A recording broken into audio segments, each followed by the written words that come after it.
आपको। नमस्कार सर। आज की हेडलाइन है, हर शख्स जिससे आपको चिढ़ है या आपको तकलीफ है तो वो इतनी ताकत तो रखता है, आपको कुछ न कुछ सिखा सकता है। आज की कहानी है दो दोस्तों की। एक था रोहित और एक मोहित। दोनों ने एक साथ ग्रेजुएट किया और दोनों ने एक ही कंपनी में उनको जॉब मिल गई। और जो रोहित था अपने बॉस का फेवरेट बनते जा रहा था। दोनों की काम करने की शैली अलग थी और 2 साल हो चुके। बॉस ने रोहित को बुला के उसका अभिषेक किया दफ्तर में और उसको प्रमोशन लेटर दिया। तो मोहित जो था चिढ़ गया, वो जलने लगा, उसको गुस्सा आ गया। बोले यहाँ काम करने वाले की तो कदर ही नहीं है। और वो डिस्टर्ब रहने लगा और उसका स्टोर के प्रति मतलब काम ही करने की इच्छा ही नहीं हो रही थी।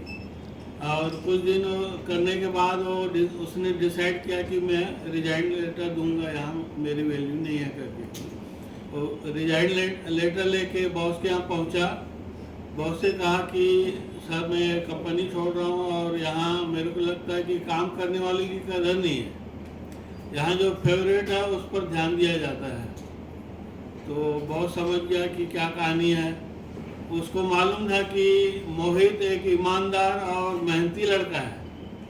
वो कंफ्यूजन में जा रहा है, कंफ्यूजन में नहीं जाना चाहिए। उन्होंने एक तरकीब सोची। उन्होंने कहा ठीक है कोई बात नहीं, आप जा सकते हो, मगर जाते जाते एक मेरा काम करोगे? बोले हाँ कर दूंगा, क्या करना है? बोले पता करो मार्केट में वाटरमेलन कहाँ मिल रहा है। बोले ठीक है। थोड़ी देर के बाद वो आया वापस। बोले फलानी जगह फलानी दुकान में वाटरमेलन मिल रहा है, एक ही दुकान में है। तो बोले क्या रेट दे रहा है? बोले रेट तो नहीं पूछा, मैं अभी पूछ के आता हूँ। फिर दोबारा गया, वो रेट पूछने। फिर पूछ के आया, बोले 13.5 रुपये किलो की दर से वो बेच रहा है। तो बोले ठीक है बैठो, यही काम अब हम रोहित को सौंपते हैं। रोहित को बुलाया गया। रोहित को सर ने कहा कि वाटरमेलन कहाँ मिल रहा है पता कर क्या हो। बोला हाँ ठीक है। गया, वो पूरा तैयारी के साथ आया। उन्होंने आगे बताया सर पूरी मार्केट में एक ही दुकान है, एक ही जगह वाटरमेलन मिल रहा है। वो पर पीस 42 रुपये दे रहा है और आधा लेने से 27 रुपये लगा रहा है और 1 किलो लेने से 13.5 रुपये की दर से दे रहा है।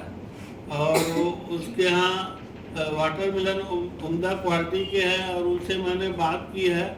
उनके यहाँ अपना फार्म हाउस का है और वो लगातार हमें 4 महीने तक दे सकता है।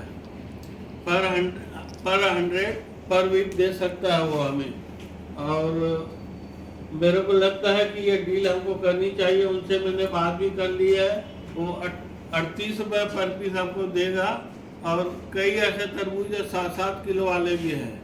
अगर हम ये डील करते हैं तो अगले साल की तुलना में इस साल 3.78% हम लोग ज़्यादा लाभ ले सकते हैं। मेरे हिसाब से ये अपने को डील करनी चाहिए। वहाँ बॉस उनकी बातें सुन के तो दंग रह गया और मोहित भी था, एकदम इम्प्रेस हो गया। बोले इतनी मतलब सोच।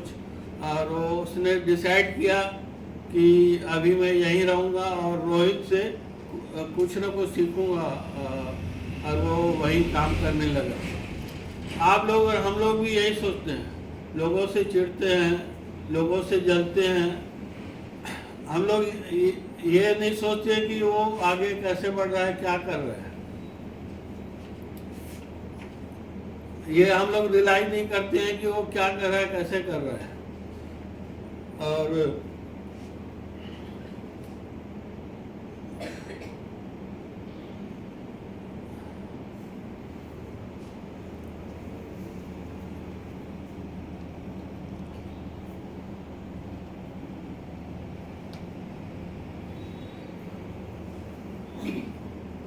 जैसे जलने की जो भावना रहती है ना, उसको वो भी बढ़ाते रहते हैं, ना कि सीखने की भावना हो।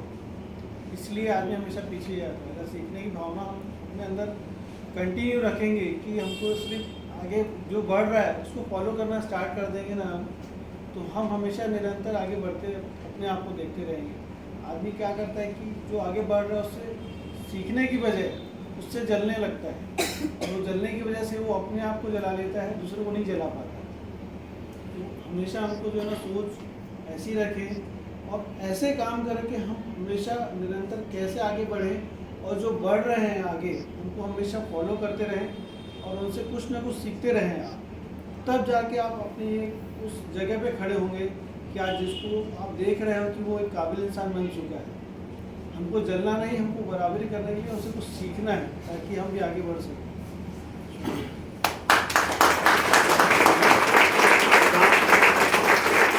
काम कोई भी इम्पोर्टेंट नहीं होता, काम को किस तरीके से इम्पोर्टेंट बनाना है वो ज़रूरी रहता है। और कई लोग ज़्यादा मेहनत करके भी रिजल्ट नहीं दे पाते हैं, कुछ लोग स्मार्ट वर्क करके भी रिजल्ट दे पाते हैं। और मेरा ये अनुभव है, जो भी लोग तरक्की कर रहे हैं या कामयाबी ले रहे हैं उनमें कुछ तो खास बात है। इतनी बड़ी कामयाबी ले रहे हैं, तरक्की ले, कुछ तो खास बात है उनमें, और हमको भी उनसे कुछ ना कुछ सीखना चाहिए भविष्य में। 100% नहीं तो कम से कम कुछ तो सीखें, और अगर कुछ भी हम लोग सीखते हैं तो हमारी भी कामयाबी के रास्ते खुल जाएंगे। धन्यवाद।